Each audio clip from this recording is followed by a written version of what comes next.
दहिसर पूर्व येथील शुक्ला कंपाऊंड या परिसरामध्ये सध्या पुनर्विकासाचं काम सुरू आहे। मात्र येथील स्थानिकांना कोणतीही पूर्वकल्पना देण्यात आली नाही। या कारवाईने रहिवासी आणि छोटे व्यावसायिक चिंतेत आहे। तर येथील स्थानिकांना आधार देत माजी खासदार गोपाळ शेट्टी यांनी यातून मार्ग काढण्याचा प्रयत्न केलेला आहे। सविस्तर पाहूया।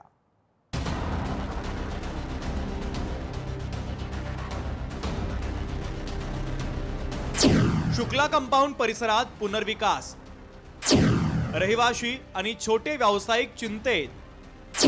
गोपाळ शेट्टींचा दहिसर मधील स्थानिकांना आधार।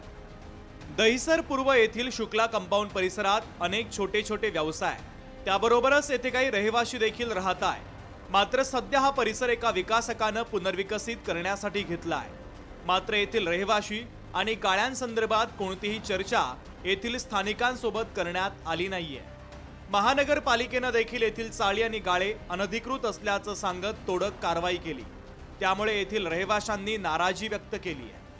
मला फक्त आमची लहान मुलं आहेत, वयस्कर माणसं आहेत, कुठे जाणार आम्ही घेऊन त्या लोकांना? आम्हाला घर दिला तर आम्ही राहू शकतो ना। आम्हाला घर, आमच्याकडे सगळे डॉक्युमेंट आहेत, नाही असं नाही, सगळे आहेत। तो बिल्डर पण इथे येऊ शकत नाही आणि इथे रात्री सगळे येऊन बसलेले असतात। आम्ही लेडीज लोक बाहेर पण येऊ शकत नाही, ते पियालेले सगळे असतात। आम्ही कुठे जाणार? लीगल असू दे की अनलीगल असू दे, पावसाळा चालू असताना तुम्ही तोडू शकत नाही। जर बीएमसी तोडते याच्यामध्ये काहीतरी राजकारण असेलच ना, काहीतरी त्यांचा मोटिवेशन असेलच। आता लहान लहान मुलं आहेत, आम्ही कुठे जायचं?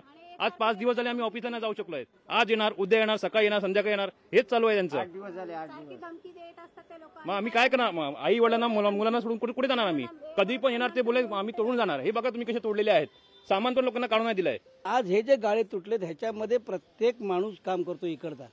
एक एक कुटुंब ह्या कारखान्यावरती चालतं। अगर एक माणूस, एका कुटुंबामधला एक माणूस अगर या कारखान्यात एका कारखान्यात काम करतो तर समजा त्याच्याबरोबर राहणारी 4 माणसं, म्हणजे इकडे कमी कमी 500 लोकांचं आज अन्न पाण्याचा प्रश्न पण उत्पन्न झालाय, निर्माण झालाय। मग ती लोक कुठे जाणार? आज एक अचानक फॅक्टरी तुटली, कामं गेली, दुसरीकडे त्यांना कामं कुठे मिळणार? शेवटी आज त्यांना ती भिकेची पाळी आली का नाही? तर हे कुठेतरी थांबलं पाहिजे। शुक्ला कंपाऊंड येथील रहिवाशांनी 1990 नंतरचे सगळे कागदपत्र महानगरपालिकेला सादर केले। मात्र महानगरपालिका 1960 चे कागदपत्र मागते आहे। इतके जुने कागदपत्र कुठून आणायचे असा सवाल रहिवासी करतायत। सध्या पाऊस सुरू आहे, महिला आणि लहान बालकांना घेऊन कुठं जायचं असा प्रश्न देखील रहिवासी उपस्थित करतायत। आपण आता बघतोय की इथे सगळं जे आहे ते महापालिकेने तोडक कारवाई केलेली काही व्यावसायिकांचे गाळे आणि घरं पाहायला मिळतात। या गाळ्यांमध्ये खरं तर अनेक लोक काम करताना पाहायला मिळतात।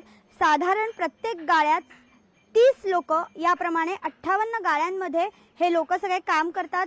1500च्या वर इथे लोक रोज काम करत असल्याची माहिती जी आहे ते येथील रहिवासी देताना पाहायला मिळतात। आणि एकंदरीत या तोडकामाला रहिवाशांचा विरोध आहे।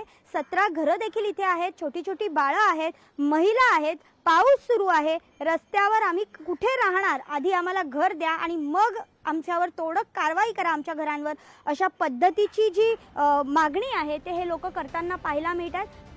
या संदर्भात आता माजी खासदार गोपाळ शेट्टी यांनी येथील रहिवाशांना आधार दिलाय। महिला मंडळाची एक समिती स्थापन करायला सांगतो। त्याचप्रमाणे एसआरएचे नियम आता सोपे आहेत, त्यामुळे मुख्यमंत्री देवेंद्र फडणवीसांना सांगून एसआरए मध्ये घरं देता येतील का ते बघतो, असं गोपाळ शेट्टी यांनी सांगितलंय। सर्व लोकांनी जर स्वतःचा स्वार्थ जर बघितलं तर लोकांना न्याय मिळणार नाही। आणि म्हणून मी आता ह्याला सांगितलं, महिला मंडळातले लोक सर्व एक संघटन बनवत असतील तर मी ह्यांच्या पाठीशी उभं राहणार। अगर वो अशोक जैन को मैंने बोला तुम आओ, मैं तुमको नियम में बदली करके दे दूंगा। यहाँ पर तुम नियम के हिसाब से बना के लोगों को इंडस्ट्री भी दे दो। इंडस्ट्री हुआ तो इंडस्ट्री लेंगे, नहीं तो घर तो ले लो कम से कम। आज तो कुछ भी नहीं मिलेगा, हाथ से सब जा रहा है, तो घर तो ले लो।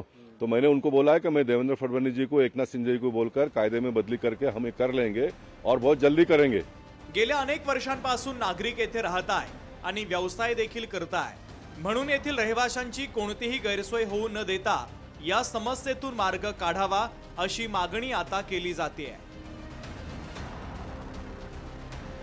भाग्यश्री प्रधान आचार्य, लोकशाही मराठी, मुंबई।